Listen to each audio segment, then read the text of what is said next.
Hey guys, and welcome back to Let's Play Sonic Generations. On the last video we just beat Seaside Hill, and if people remember I said something was weird with the video. Well, people thought it was when I yelled out, "Oh my god, what did they do to you?" when SBO came up. Well, it wasn't. If you look closely at the life counter as I start the modern stage, you'll notice that when it says ready go, for some strange reason I lose a life. I decided no matter how funny it might have looked, I didn't really want it in the video, so I just edited it out. And that's why I kind of mentioned that that stage has glitches in that video. So if you go back and check, you will notice that I go from 17 lives to 16 for no apparent reason.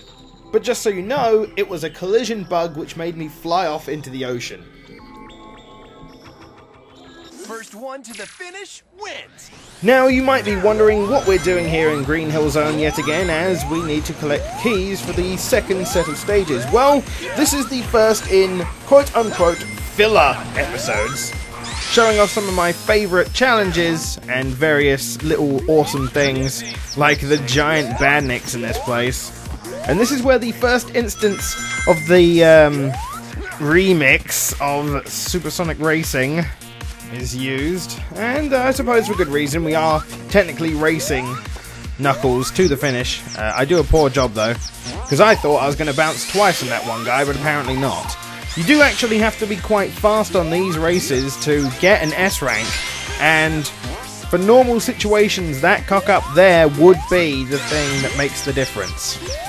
Well, let's try doing our best anyway, and see if we can not only beat Knuckles, but get an S rank, because getting S ranks in the challenges is always fun. That one's a bit more challenging. Some of them are really quite difficult, especially to get S ranks. The challenge itself might not be hard, but to get an S rank, sometimes they can be very difficult.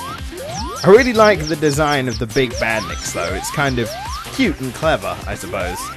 Oh, we only got 4 seconds. Will we make it?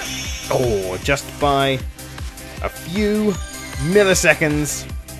Yeah, I really like this race in general because it's the first instance of Supersonic Racing, as well as quite a nice little challenge with huge badniks. It's quite cool. And as the norm, we've just beaten the challenge, so now we shall ring the bell to see what prizes await us. Oh my god, it's Toxic Caves! Okay, I'll be right back. Any Sonic fan who didn't do this is dead to me.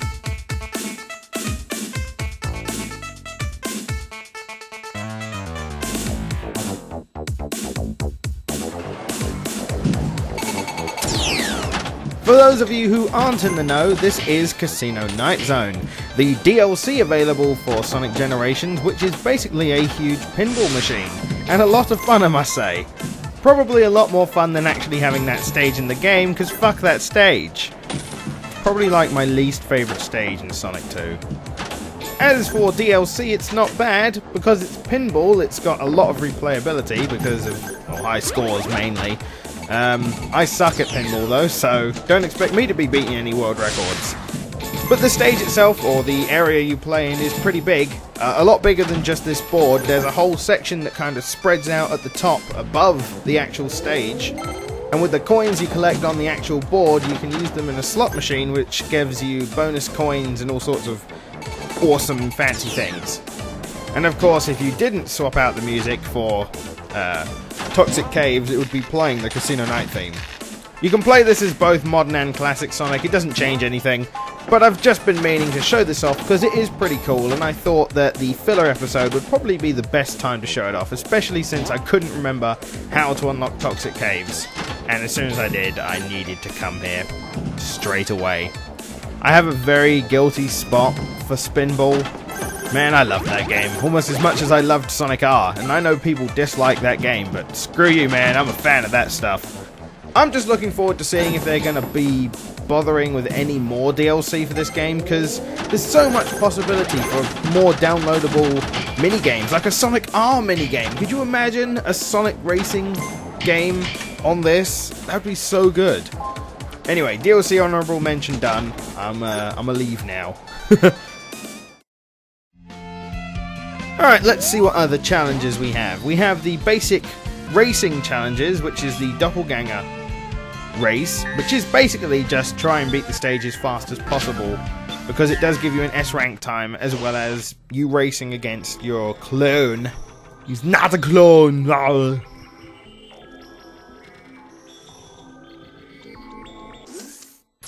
But we're going to be doing it and checking it out to the Angel Island theme. This makes it feel so Sonic 3 it hurts. What I like about them putting in the old themes as well is that some of them do sound like the originals, but others sound like slightly remixed versions of the originals. A lot cleaner, a lot more instruments in them as well. And since I thought I was going to be fancy, I'm speedrunning this level, hopefully going for under 1 minute. There is an achievement to do this level in under 1 minute. I've gotten it before already though, so you're not going to be seeing me unlock that one. Plus I have notifications off when I record these, because otherwise I'd be getting interrupted all the time. Key to doing this is spin dashing. There are videos out there of people doing this in ridiculous times, using a kind of glitch I've seen on sloped terrain, where Sonic gains so much speed he can pretty much jump over half the map. No idea how you do that, to be honest. But we definitely got that S rank, and left our clone in the dust. You know what they say about clones, it's never as good as the original.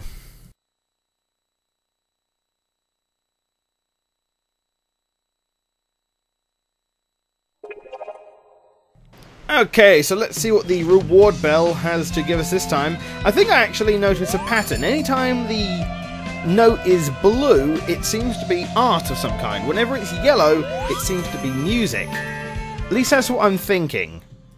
I could be completely wrong. Now, another cool thing about Generations is the amount of throwbacks to the original games they have.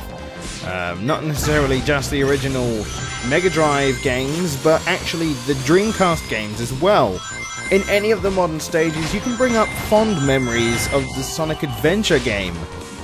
As people have actually commented before when I do tricks to gain boost, why I haven't necessarily used the final move. The final move is a special move that can only be triggered after you've done a few tricks, I believe, by pressing the shoulder buttons. Oh no, it's a series of buttons. I can't remember. I think off the top of my head it's the shoulder buttons. But it makes Sonic do a very particular pose.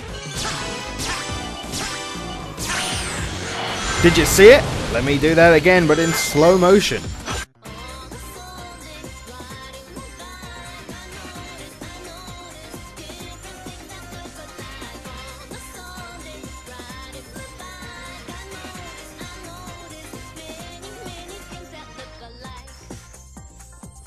Man, when I first saw that, I felt like such a nerd. But that's really all I wanted to show you in this filler episode, purely because there isn't that many challenge maps that are really that interesting on Green Hill Zone. There are some more interesting ones I will get into in later videos, but this was just showing you some of the small racing challenges as well as some cool things I saw in this game that were throwbacks to the original. So I'll see you on the next episode of Let's Play Sonic Generations, where we actually have to do some challenges to get the keys to fight the next boss. I'm MegaGWolf, and I'll see you later.